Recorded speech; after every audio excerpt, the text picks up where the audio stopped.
24 आज के exclusive interview में हमारे साथ मौजूद है रितु पवार, जिन्होंने हाल ही में मिस देहरादून पेजेंट में पार्टिसिपेट किया। केवल पार्टिसिपेट ही नहीं बल्कि अपनी विचीनेस और अपनी ब्यूटी के साथ लाखों लोगों का दिल भी जीता।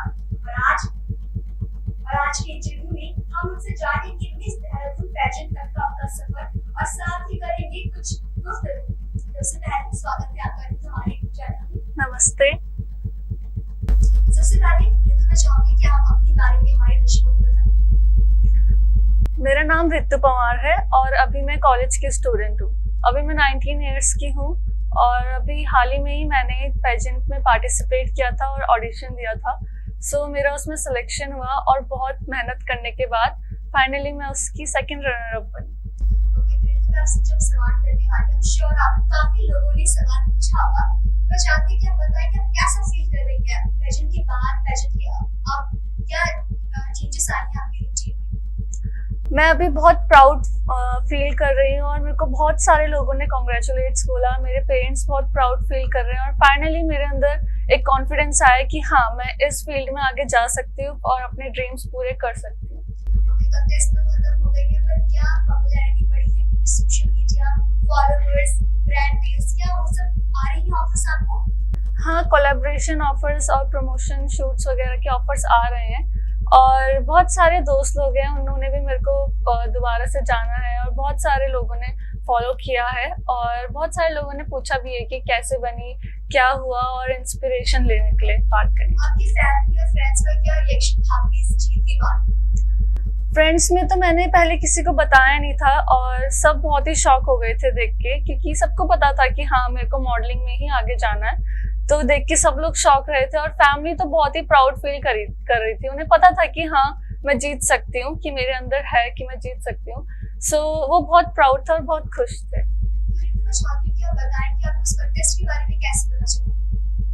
मेरा शूट था अभी किसी ब्रांड के साथ, तो वहाँ पे मेरे को मेरे दोस्त ने बताया था कि हाँ, मिस देहरादून में जाना कि कर सकते हो। तो मेरे को एंड टाइम में पता चला था और मैंने एंड मोमेंट में रजिस्ट्रेशन किया था और ऑडिशन क्लियर किया था। मैं चाहती हूँ कि पेजेंट से जो आज का सवाल है, आप बताएं कि इसके लिए क्या करना पड़ता है? ऑडिशन होते हैं या आप डायरेक्ट लाइव में जाके खड़े हो सकते हैं? क्या होता है इसका प्रोसीजर पूरा?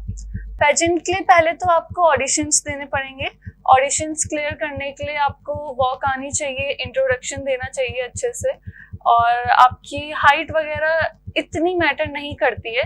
आपकी वॉक, आपकी पर्सनैलिटी ज़्यादा मैटर करती है। उसके बाद आपको ग्रूमिंग करी जाएगी, आपको सिखाया जाएगा कि कैसे करना है, क्या करना है, और फिर उसके बाद आपका जो फाइनल राउंड्स होंगे वो क्लियर करने के बाद आपका जो विनर होंगे उन्हें चूज करा जाता है। आपने हाइट की बात करी, तो शायद जो अपने हाइट को लेकर इंफीरियर फील करते हैं उनको थोड़ा कॉन्फिडेंस आ गया होगा कि हाइट हमेशा मैटर नहीं करती है। तो रितु, आप बताइए कि आपकी जर्नी कैसे स्टार्ट हुई?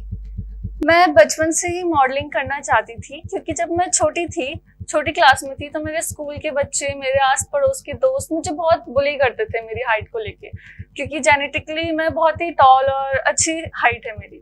तो फिर मैंने उसके साथ मुझे थोड़े से कॉम्प्लीमेंट्स भी आते थे कि हाँ, मैं मॉडलिंग कर सकती हूँ। फाइनली मैंने सोचा कि अब तो I want to be a model. मैंने अपनी जर्नी की स्टार्टिंग यहीं से करी है। आपने बुली के बारे में बात की है, ऐसे बहुत बार होता है हमारी सोसाइटी में। ऐसे बहुत लोग हैं जो लड़कियों को कम समझते हैं। जो आप जैसी लड़कियां जब कामयाब हो जाती हैं तो उनको बस एक ही चीज लगती है कि ये खूबसूरत है इसलिए जीत पाए। तो आपका इसमें क्या कहना है?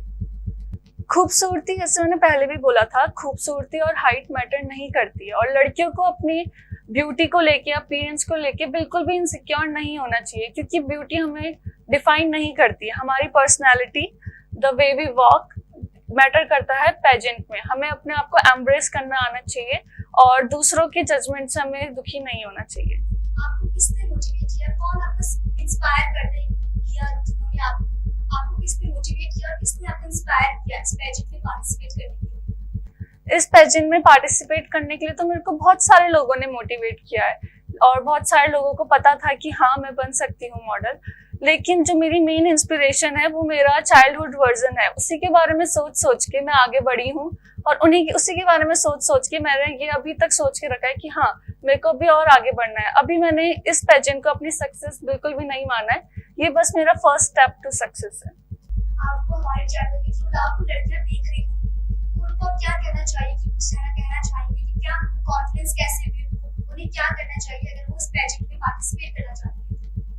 जैसे मैंने पहले भी बोला था, अपना कॉन्फिडेंस बिल्ड करने के लिए अपनी इनसिक्योरिटीज छोड़नी पड़ेगी और लोगों की जजमेंट को बिल्कुल भी नहीं सुनना है।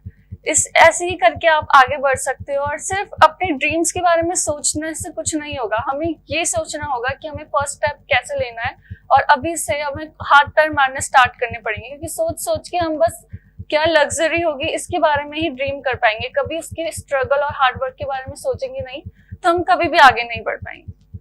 तो मैं आपसे सीरियस क्वेश्चन पूछना चाहूंगी, इस अप टू यू, अगर आप आंसर नहीं करना चाहेंगे तो भी, क्या आप सेटिस्फाइड हैं अपनी पोजीशन से? क्योंकि कई बार ऐसा लगता है कि इतने करीब आके वो मुकाम हासिल नहीं कर पाए, कुछ चूक रह गए। तो क्या आपको भी ऐसा लगता है कभी? इस शो में मैं बहुत ही ज्यादा प्रेशराइज थी। ये मेरे लिए डू और डाई सिचुएशन थी, क्योंकि मैं एक नॉर्मल मिडिल क्लास फैमिली से आती हूँ जिसमें इतना सपोर्ट मॉडलिंग करियर में किसी को नहीं मिलता है। इसलिए मेरे लिए ये जीतना बहुत ही इम्पोर्टेंट था। मैं खुश हूँ कि हाँ मैं जीत पाई हूँ, बट मुझे लगता था कि या I deserve better and I will show you guys that I can do better.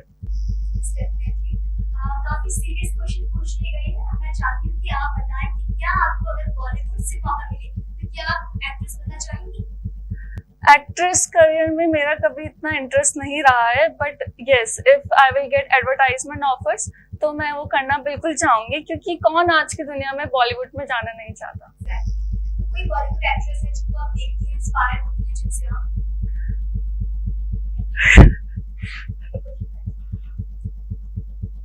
मेरा लास्ट क्वेश्चन आपसे यही है कि आप खुद को 5 साल बाद कहाँ देखती हैं? क्या आपके फ्यूचर प्लान्स हैं? मैं खुद को 5 साल बाद बहुत बड़े बड़े बिलबोर्ड्स की फोटोज में देखती हूँ और फाइनली अपने आप को मिस यूनिवर्स के स्टेज में देखती हूँ। सिर्फ मिस यूनिवर्स बनना मेरा सपना नहीं है, उससे आगे बहुत सारे सपने हैं। मेरे को अपने चैरिटी करना और सोशल एस्पेक्ट के बारे में सोचना, मैं ये सब अपने आप को करते हुए देखना चाहती हूँ, बट उसके लिए मेरे को बहुत मेहनत करनी पड़ेगी और बोलने से कुछ नहीं होता है, इसलिए मैं बोलूंगी नहीं और आप लोगों को दिखाऊंगी। ये था हमारा आखिरी सवाल। इसी सवाल के साथ हमारा आज का इंटरव्यू खत्म होता है। मुझे बहुत अच्छा लगा आपसे बात करके और उम्मीद है हमारे दर्शकों को भी आपसे काफी चीजें सीखने को मिली होगी। Thank you. और ऐसे ही आप लोग भी अपने ड्रीम्स को लेके सीरियस रहिए और हार ना मानिए। भले ही आपके पेरेंट्स आपको सपोर्ट ना करते हो, बट हमें अपने ड्रीम्स के लिए उन्हें कन्विंस करना ही पड़ेगा। अगर वो कन्विंस ना हो तो आपको खुद को ही सपोर्ट करना पड़ेगा। Thank you. इसके साथ हमारे आज के इंटरव्यू में यही लगता है। आपसे फिर मिलेंगे नए इंटरव्यू में, नई शख्सियत के साथ, नए सवाल के साथ। धन्यवाद।